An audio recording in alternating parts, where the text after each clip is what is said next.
Imagine a single battle that changed the course of history, not just for one empire, but for the entire world.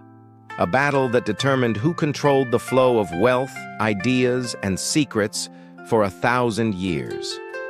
This isn't just a story of swords and soldiers. It's the story of how a defeat for one empire became a victory for human knowledge.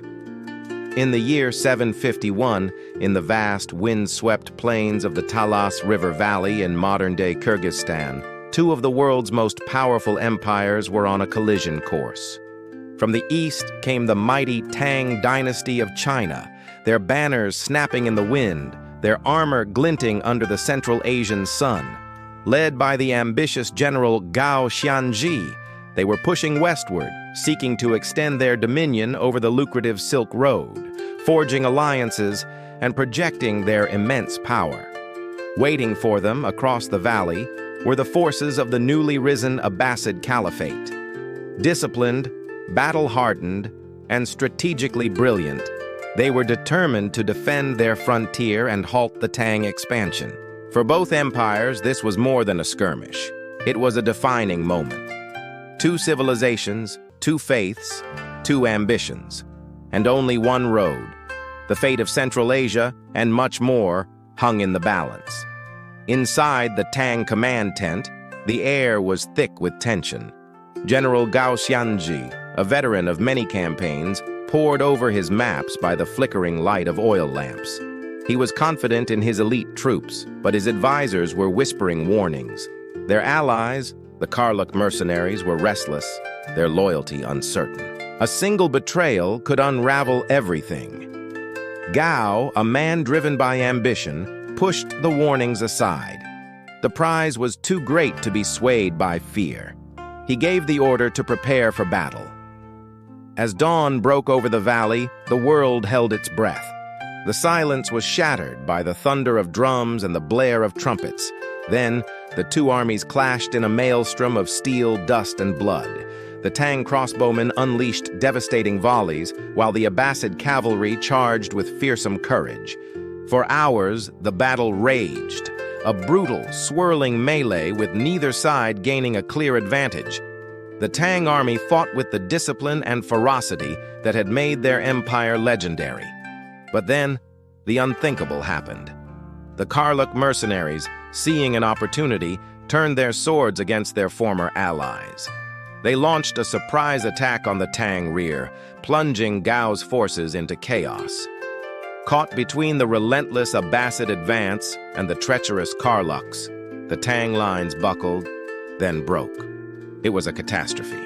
The once invincible army was overwhelmed, and a desperate retreat began. Thousands fell, their dreams of Western glory dissolving in the dust of the Talas River. Gao Xianzhi himself barely escaped with his life. The Abbasids had won a decisive, historic victory. The westward march of the Tang dynasty was stopped permanently. The heart of the Silk Road would now beat to an Abbasid rhythm. In the aftermath, as the Abbasids rounded up prisoners, they made a discovery far more valuable than any territory they had gained. Among the captives were skilled Chinese artisans, weavers, goldsmiths, and most importantly, papermakers. In the Abbasid camp, these craftsmen were brought before their captors. Under questioning, they revealed a secret that China had guarded for centuries: the complex, revolutionary art of making paper from mulberry bark, hemp, and rags. This was a watershed moment.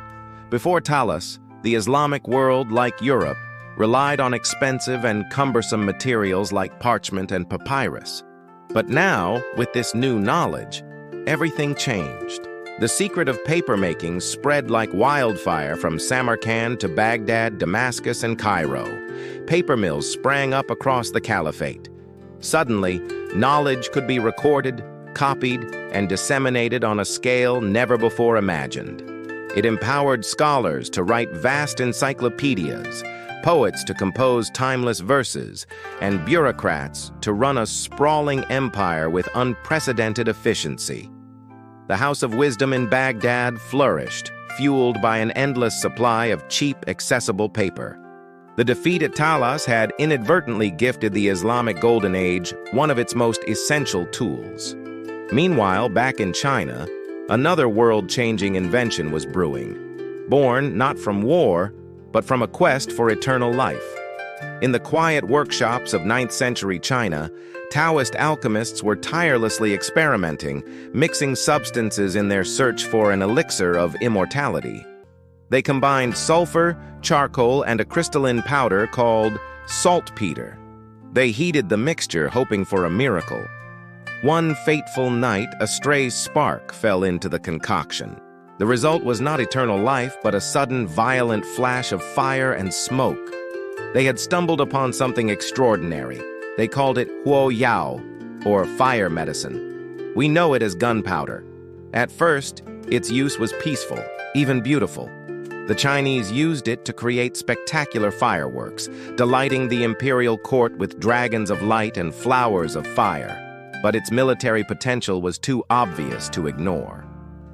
Soon, fire medicine was packed into bamboo tubes and attached to arrows, creating the world's first rockets, fire arrows that terrified enemy soldiers and set siege engines ablaze. From there, it was a short step to developing rudimentary bombs and hand cannons. A new age of warfare had dawned, and so these two revolutionary technologies, paper and gunpowder, began their own long journey along the very trade routes the Battle of Talas had been fought over. The Silk Road became a two-way street of incredible innovation. Gunpowder traveled west, carried in the saddlebags of merchants and monks. It reached India, the Middle East, and eventually Europe, where it would ultimately topple castles, empower new armies, and forever change the face of conflict. Paper, traveling in the opposite direction and also westward from the Abbasid world, became the medium for this exchange.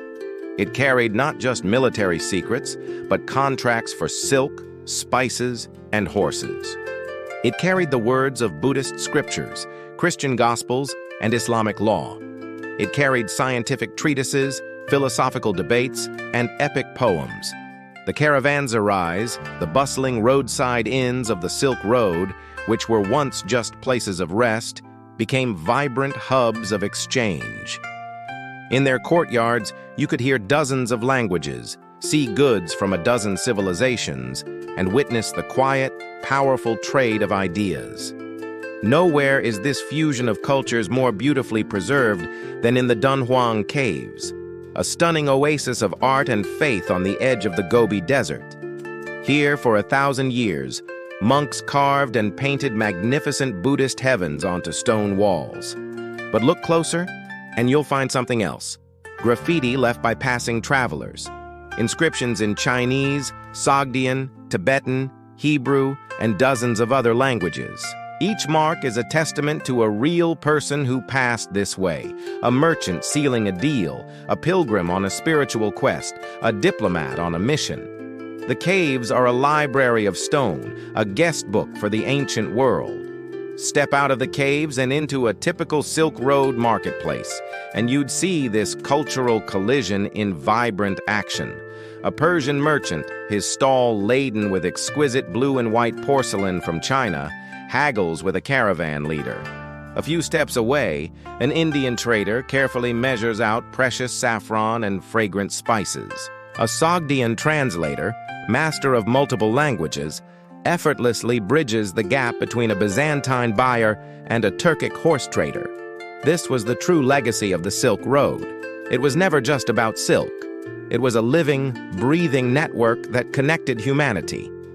It was a place where civilizations didn't just meet. They collided, mingled, and grew. They exchanged goods, shared technologies, debated philosophies, and in doing so, they enriched one another, creating a world more complex, more connected, and more fascinating than ever before.